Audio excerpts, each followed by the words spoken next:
If somebody calls you a bigot, you say, that's not true, and you're an Forget about the disrespect. I don't agree with that. He had me, we're a couple minutes in, and now, no. The best way, in my opinion, to deal with this is to make them back their claim up with some evidence. And apparently, if you're eating an apple while doing it, you get like 1 million risk points in the process. A lot of people would say that you're simply taking a page out of the Donald Trump book. Like which people would say that?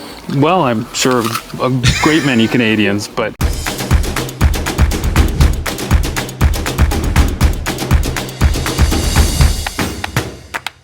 Welcome back to another video here at Wise Disciple. My name is Nate Sala, and I'm helping you become the effective Christian that you were meant to be. Got a great video for those of you who are getting out there, you're engaging others and getting into debates. Ben Shapiro of the Daily Wire recently shared his tips on how to win any argument. Many of you know about Shapiro and his bona fides. I mean, he's made quite a name for himself by specifically arguing with other people for years. But is his advice solid? Let's take a look at it and evaluate it. By the way, before I created this ministry, I was a debate teacher, so let's see if Shapiro's giving you good advice or not. Alrighty, folks. So we are here today to go through 5 rules for debate. I get asked about this a lot. What are some of the best tactics for debate? It's really not about tactics or tricks or anything like that. It really is more about trying to understand what the other person thinks and then critiquing what they think in a good faith way. That's the best way to do a discussion and a debate, actually. They're sort of the same thing. So I've been wanting to highlight this more as I continue to do debate reactions because I think it's beneficial for you to understand this. And it's simply the idea that when it comes to debate, there is more than one way to skin a cat. Whatever I tell you, right, in these debate reactions is my take on it from my vantage point as a debate teacher. But others have different ideas, right? So when it comes to best practices, different people are going to say slightly different things. Why? Well, because debate is an art. I was talking to James White about this. It's like rock and roll. And rock and roll artists create their music differently. And at the end of the day, we as the audience still say, man, that's rock and roll, right? So let's go through Shapiro's philosophy of debating and see if we can pull out some nuggets that can help us be better communicators. 1, you have to ask questions for clarification. It is very important to understand exactly what your opponent is offering. People speak shorthand with one another, and very often this means that they are really inexact in their definition. So for example, you're talking to somebody and they say, you're a climate denier, you're denying climate change. And you say to them, I need to understand exactly what you're claiming. This is an excellent point, and something that you probably already recognize as you get out there and engage others. People are largely inarticulate communicators. So don't hear what I'm not saying. I'm not saying that people are stupid. I'm saying that many of us have not developed the art of articulating. And so we say things that we know in our own minds, right? We know what we mean to say, but we don't explain it because very often we're not thinking about the fact that the person we're talking to doesn't know what's in our minds. I'm guilty of this, right? We all are at times. And so we end up leaving crucial pieces of information out of our discussion, but it's very often those very pieces that we need in order to debate, and more importantly, in order to clash. When you ask questions for clarification, it allows you to find areas of agreement because very often when you clarify, you agree. Or alternatively, you actually see the real grounds of the disagreement, and that allows you to critique your opponent's argument better. That's exactly what I'm saying. You cannot clash, which, by the way, clash in debate simply refers to conflict. Clash is the shorter way of referring to a clash of ideas. And so ideally, in a debate, you'll have 2 fully formed positions, replete with various contentions that then in turn entails arguments and evidence, right? But you want the best representations of 2 positions to engage with each other. And the way that you do all of that is to draw out clash. But guess what is the enemy of clash? Not defining key terms and phrases, which leads to talking around a person's position. And this is all why you seek clarification and why you ask questions. And so Shapiro is absolutely correct. This is what you are supposed to do. And he does this extremely well. You know, not only does he ask clarification questions when he needs to, but he also formulates leading questions like a pro. And of course, I mean, he has a law degree, like from Harvard, right? Second, don't accept your opponent's characterization of you. So when people don't have a good argument, very often what they go to is calling you names. They'll say that you're a bigot, you're a homophobe, you're a hater. Caitlyn Jenner, I'll call him Caitlyn Jenner. No, it's her. You're not being polite to the pronoun. Because disrespectful. Okay. This is not actually a tip for folks engaging in formal debates. This is more when you have informal debates, which is what, you see on TV or, this is basically all of our regular discussions with people in person and online. In formal debates, if you just name call your opponent, you lose. Like you might as well not have gotten up on the stage in the first place. In informal debates, if you name call, you sometimes win. So Shapiro says, don't let people do that to you. The proper response to that is not what people typically do. When somebody calls you a bigot or a hater or a racist or anything like that, very often your normal, natural human response is say, I'm not those things. I'm not a bigot. I'm not a racist. Why would you do that? Why would you say that? That is not the proper response because you do not. Well, and what happens is you get nervous. It's almost like you want to clutch your pearls, right? And it throws you off your game. Whatever it was that you were thinking of saying that was more related to the issue at hand for the, that provides the fuel for the entire discussion in the first place, now you've forgotten it. So sometimes people do this. They call you names because that's just what they're doing. They're emoting. Sometimes people do this on purpose to throw you off. Saying that you're a bigot means that they're a reasonable person calling you a bigot, which suggests that a reasonable person might think you're a bigot.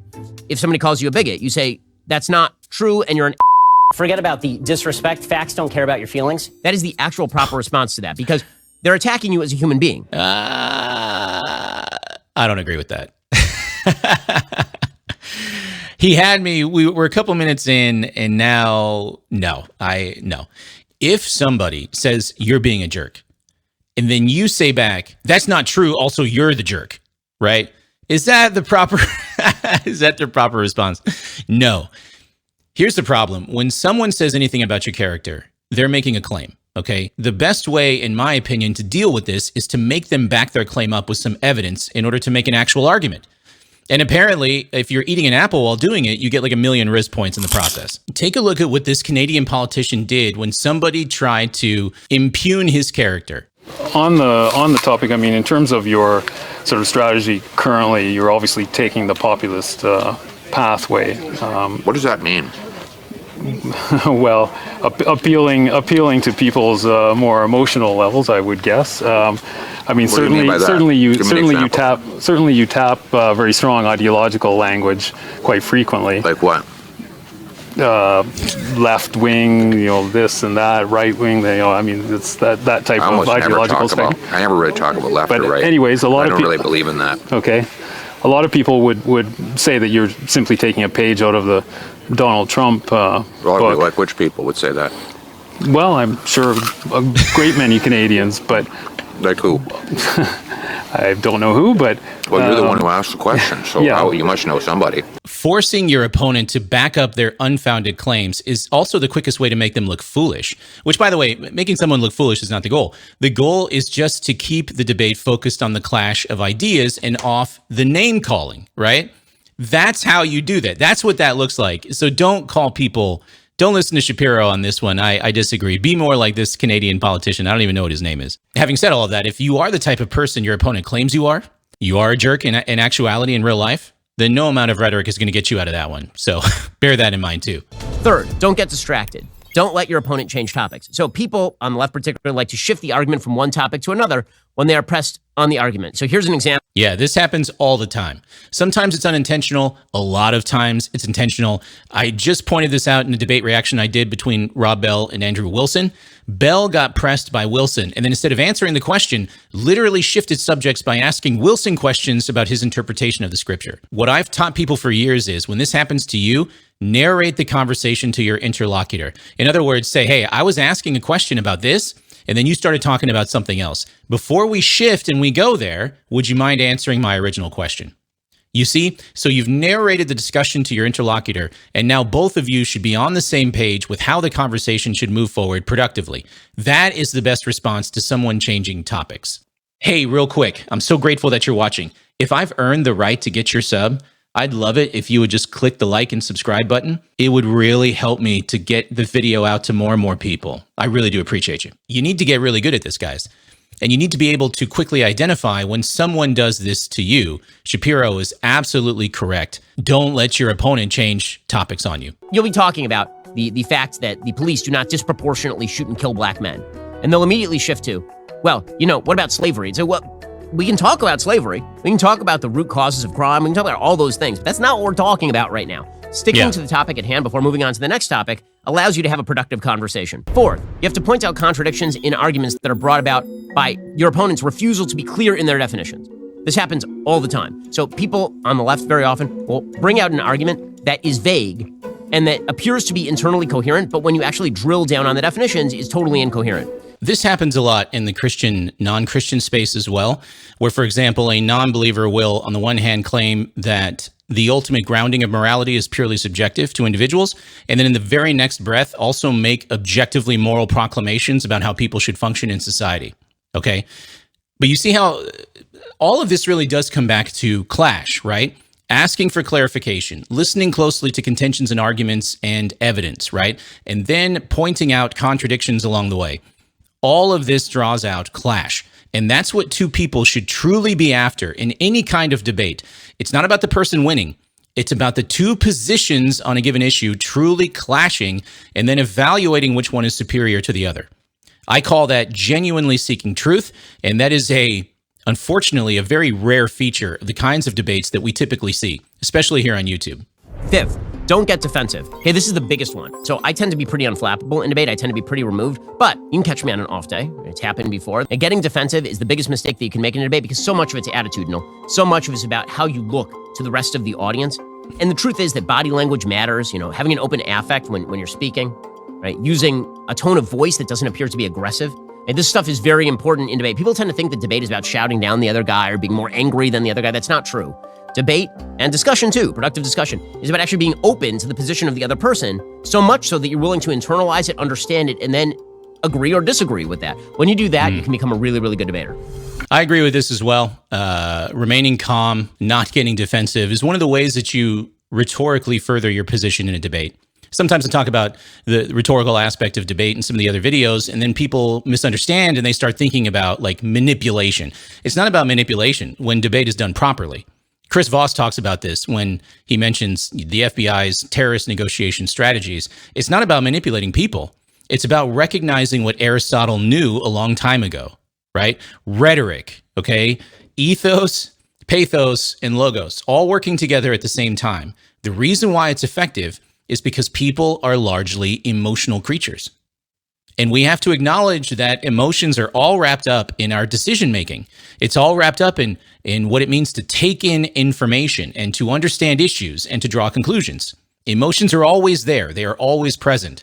And so the practical example of this with regard to debate is if you start to get visibly emotional, let's say you get angry in a debate, right? We just watched a video. We looked at the ex-pastor in the car, right? He was very mad. Okay. By the way, all these sorts of quick references to other videos, I'll try to give you links to all these in the notes below. But remember, so the practical example is when somebody gets visibly upset during a disagreement and you see that as an observer, okay, maybe you're across from the person, you're like a participator in the disagreement, it can very easily skew how you view the content of what they're arguing. That's why you need to remain calm and unflappable. It's so that the ideas and the arguments don't become obscured in some sense because of the emotions that are on display. Those were some very helpful tips from Ben Shapiro. I think everyone should take a look at the full video because he provides a lot of examples of the things that he was talking about. And just again, listen carefully to what he has to say. Besides my disagreement with his response, when people name call, I would say that his tips were very helpful. The only thing I think something's missing, right? Arguably more than one. But the only thing I would probably add along these lines is in a debate, the one who lays a better framework typically wins. Okay. And so the tip that I would give is to make sure that you develop your ability to lay a better framework than the other guy, than the other girl, right? Than your opponent, in other words. A framework, what I mean by that is just a story that you tell about the discussion or the debate. And in the way that you're telling that story, you're interpreting the clash, you're interpreting the disagreement, you're interpreting the main contentions on both sides, as well as providing a way to make sense of the debate, right? All in the way that you are telling the story, in the way that you talk about the debate. And if you lay that framework and folks adopt your framework of the debate, you win. There's a lot more to say about that. I have other videos on this that go into more depth, but there you go. I enjoy watching Shapiro. I think he's an excellent critical thinker, a very, very superb debater. But all right, it's time for you to weigh in now. What did you think about Shapiro's tips? Are they good? Are they bad? Did he leave something out that you thought should have been mentioned? Let me know in the comments below. As always, if you made it this far, you need to join my Patreon community. Even if it's for free, you can start reading the Bible with me. We're doing a Bible study together right now. You can get exclusive access to videos like this before they make it to YouTube. You can join me for exclusive live streams and ask me anything you want. The link for the Patreon is below. I do greatly value the support from the Patreon community. But anyway, that's it for me. So I'll say bye for now.